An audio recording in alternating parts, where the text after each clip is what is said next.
Suppose I were to tell you that there existed a route more rapid in rebuilding cartilage than glucosamine. In climates where tropical joint supplement cannot live, that yields 15 pounds of medicinal root per plant, where the zero home of shark cartilage does not make it, and that has been healing damage to joints in North America 12,000 years.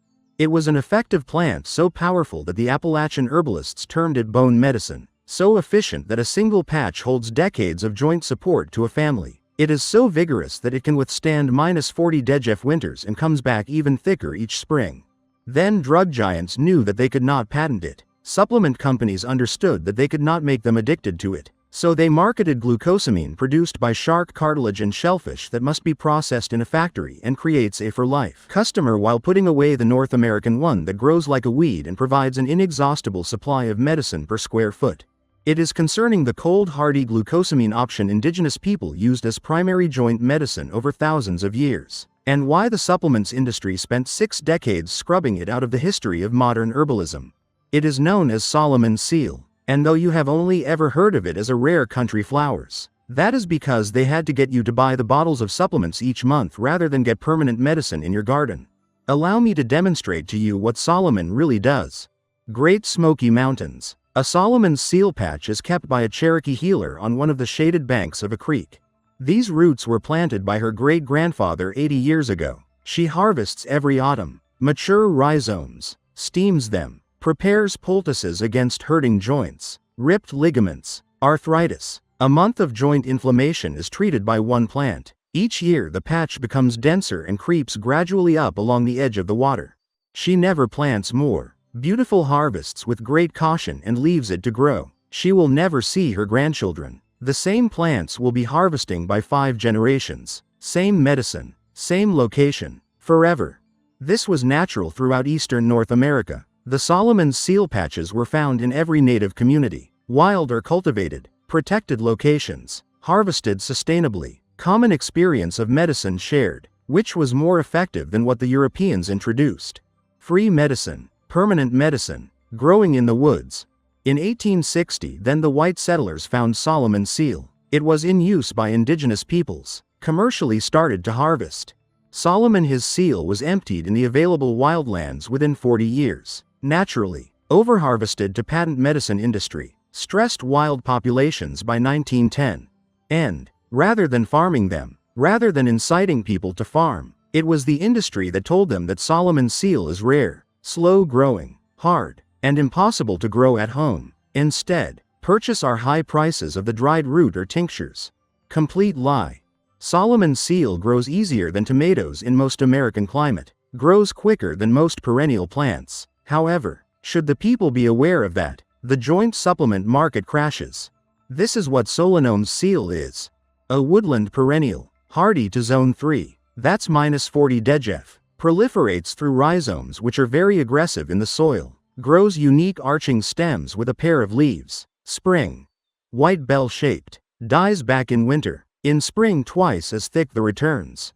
The rhizomes have mucilage polysaccharides, allantoin, steroid saponins, flavonoids, substances that repair connective tissue, decrease inflammation in the joints, lubricate the joints, enhance tendon and ligament strength.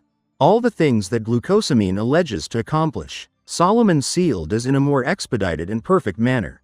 A mature plant yields a mass of rhizome of 2 to 3 pounds in 3 years. On drying, that is 8 to 12 ounces of medicinal root. Retail value, 80 to 150, plant tincture equivalent. And the plant regrows. When 1/3 of rhizomes is harvested, leave growing points intact, it returns next year 50% bigger. Plant once. Harvest for 100 years. Compared to glucosamine, derived out of shellfish or shark cartilage, needs to go through the factory process, cannot be produced at home. Doses 1,500 milligrams a day over months to cause slight improvements. Costs $25 to $40 monthly forever.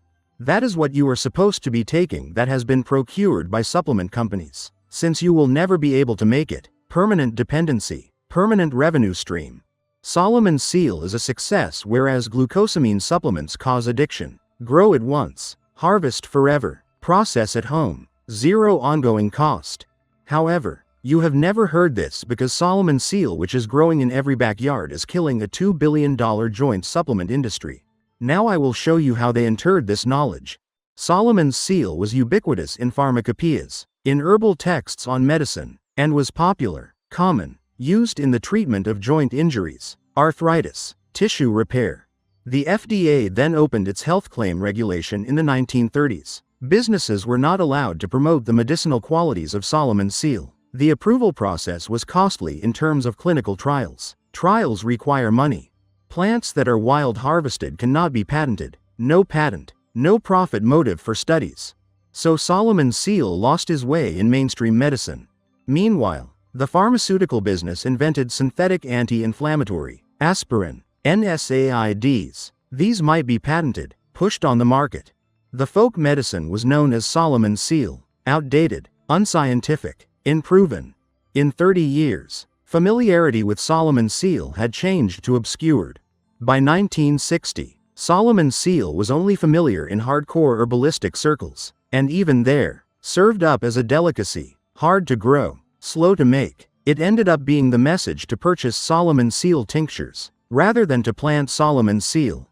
Commercialization of cultivation knowledge was never provided. Garden centers never sold rhizomes. The plant, which had grown wildly all over half of North America, became impossible to locate.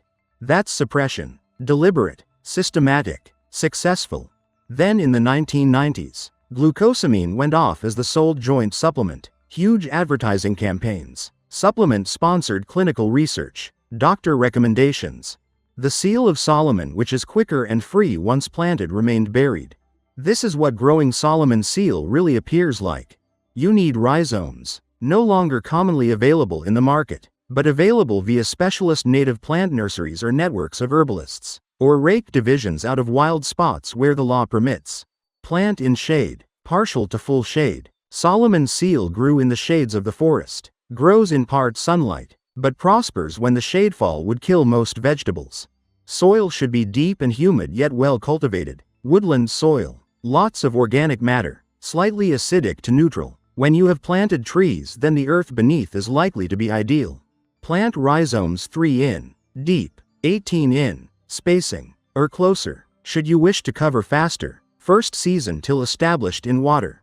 Then came the precipitation of nature, which was adequate in the majority of places. Solomon of Madras does not need fertilizer, no pest control. New shoots are sometimes browsed by deer, which is recovered almost instantly. Insects mostly avoid it. It just grows, deliberately, aggressively, expanding over years. 1 year subsequent to rhizome divisions, mediocre growth, maybe 2 to 3 stems per planting. Second year, stems double, nerite rhizomes that grow in the earth, still don't harvest. Third year, plants have attained full size, dense rhizome mat forming, harvest lightly, carefully, take outer sections, buds growing and leaves center undeveloped. Fourth year and above, full production. Every planting yields harvestable rhizome once every year, provided you are careful, or every other year larger roots yield. The patch expands naturally. A single plant will be 20 plants in 5 years. Free multiplication, unstoppable spreading.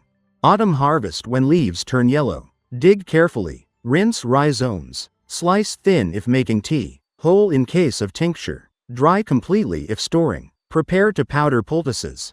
Dried Solomon's seal root 1 ounce. Retails at $25. Your dark backyard corner will render pounds of it eternally.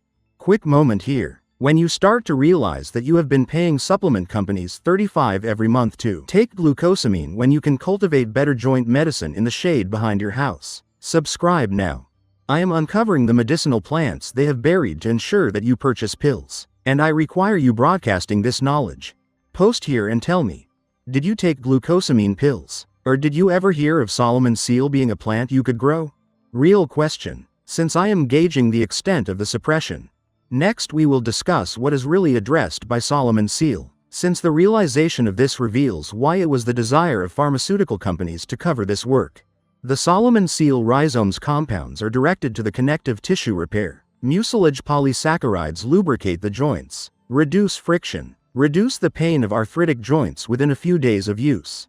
Allantoin stimulates growth of cells. accelerates tissue healing, helps restore torn cartilage, ripped ligaments, strained tendons. Solomon's Seal used to be the first-line treatment of sports injuries and joint damage before synthetic anti-inflammatories came into existence. It worked, still works. The 2010 studies proved the effectiveness of Solomon's Seal in the osteoarthritis treatment, inflammation of the joints, and injuries of the connective tissue, as well as NSAIDs in reducing pain, excellent in repair of actual tissue. This study appeared in the journals of phytotherapy, disregarded under conventional medicine. Why? That you cannot patent Solomon's Seal, is not able to compel individuals to purchase it in the pharmacies when they can cultivate it at home. The root contains steroid saponins that cause no side effects and make the pharmaceutical anti-inflammatories ineffective in reducing inflammation. No stomach damage, no liver stress, no kidney problems, just inflation reduction. Repetitive strain injury, tennis elbow, carpal tunnel, chronic joint pain traditional use. All the physical therapists are now treating with costly treatments. The native healers with Solomon's Seal poultices and teas. Bone and tissue healing. It had been used to treat bone injuries, via Solomon's Seal, in order to accelerate bone knitting, in order to prevent the proliferation of scar tissue after surgery, or any injury that needed tissue repair. The allantoin level specifically facilitates healthy tissue regeneration. Research shows it works, accelerates healing, reduces recovery time. Orthopedic medicine does not talk about it as there is no business in telling patients to cultivate free medicine. The shrub that grows in Appalachian shade has medicine which is comparable to various pharmaceutical interventions. That's why it was suppressed. Too effective, too accessible, too impossible to control. The following comparison makes this evident. Glucosamine supplements, 120 tablets are $30. Each tablet contains 1,500 milligrams. It costs $30 to buy 6 ounces of that, 180 grams. Must take daily forever. Annual cost, $360 minimum. Homegrown Solomon's Seal. A single mature plant is able to produce 10 ounces of dry root. Make tincture. Normal dose 30 drops 3 times a day. A single ounce comprises about 600 drops. 10 ounces contains 6,000 drops. It contains 90 drops per day. That is 66 days on 1 ounce. 10 ounces gives 660 days or almost 2 years of therapy with 1 harvest. Yours. 1 rhizome, perhaps $8. 0 ongoing cost. The plant produces for 50+ years.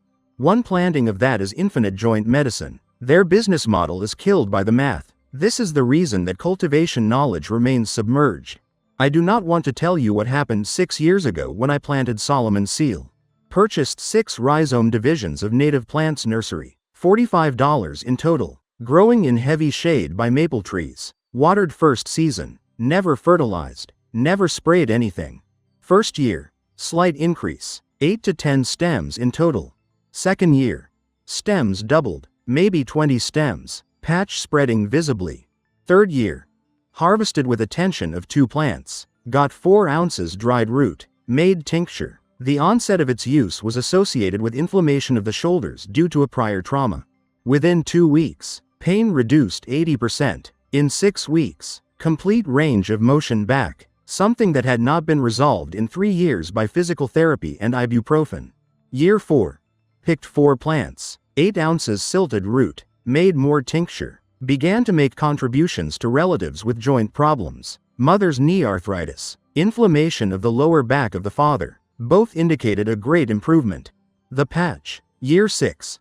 Patch has 60+ stems. Harvested 12 ounces dried root. That is 300 of retail tincture worth that was invested 6 years earlier and none of it is maintained. I do not purchase joint supplements anymore. Neither does my family. Everything of the shade-tolerant plants that need no work on my part other than harvesting occasionally. That is the freedom that they cannot afford. Backyard plants to medical autonomy. The whole business of joint supplements relies upon your ignorance of medicinal perennials. This is what is beginning to happen. Solomon's Seal is being nurtured by small herbalists, sharing rhizomes quietly, educating the learners on cultivation. The wisdom is going underground, 1-to-1, beyond the business. Since Solomon's Seal cannot be censored after it is given away, everybody having shade and rhizomes can always produce joint medicine. It will not yet be taught by mainstream herbalism. According to herbal schools, Solomon's seal is valuable medicine, traditionally used to improve joints, and it is able to repair tissue. They don't teach cultivation. It is said to be slow to form, hard to source, purchase with respectable vendors, never say grow it yourself. Since the reputable suppliers are also businesses that require clients, should all the students of herbalism grow Solomon's seal and reap their own, such as the suppliers lose their market? In this way cultivation remains undiscussed. The plant stays obscure. The supplements remain to be needed. In the meantime, the plant spreads like a wildfire in 2/3 of America, only requires shade and moisture. That's it. Here's your action plan. Find Solomon's seal rhizomes, native plant nurseries, herbalist networks, suppliers of wild flowers, a growing it person who will divide it. A minimum of 4 rhizomes will establish faster. Water in darkest place you have, under established trees, north side of buildings, any place that has heavy shade and well-developed soil which remains wet. Mark the location clearly. In winter Solomon goes into a deep sleep. Hard to remember where you have planted it. Display the permanent markers or stakes. Water is an annual first season crop. Then leave alone. Let it establish. Let it spread. But do not harvest within 3 years. Allow the patch to grow into thick rhizome cover. 3rd or 4th year. 1 harvest. Dig carefully. Take rhizome sections. Leave growing points. Wash thoroughly. Wet dry or dry clean. Steps. Fresh rhizome chop. Fill jar. Pour on 100 proof vodka. Wait 6 weeks. Strain. Or powder and dry to make poultices. Use it. You will realize instantly whether or not your cultivation had been effective. In case the tincture eases the joint pain in a few days, you have passed. That's real medicine. Worth $150 in the bottle that you made yourself. Scale up as patch expands. Take divisions every 2 to 3 years. Plant in multiple locations. Hedge against loss. Share with trusted friends. Create community medical resilience. You and your group have eternal Solomon's seal in 15 years. No glucosamine dependency. None of the pharmaceutical dependencies on joint inflammation. Full medical autonomy in the case of connective tissue problems. That is freedom they cannot make a profit on. The more effective in comparison with glucosamine. Growing in climates in which tropical supplements are impossible. The amount of medicine each established patch yields is 15 pounds. Indigenous peoples have successfully used it in 12,000 years. They buried it in 60 years. Called it obscure. Called it difficult. Developed cultivation skills are lost. Explicitly discouraged the cultivation of home medicine in the backyard as the backyard joint medicine kills the profitability of pharmaceutical activities. In case this broke your mind about joint supplements and medicinal plants, then subscribe to this channel. We are writing off all their medicines they made so costly pills, when you could be growing free. Write and say whether you are planting Solomon's seal this year or whether I am overdoing its usefulness. Real question, since I must know who is prepared to medicinal plant independence.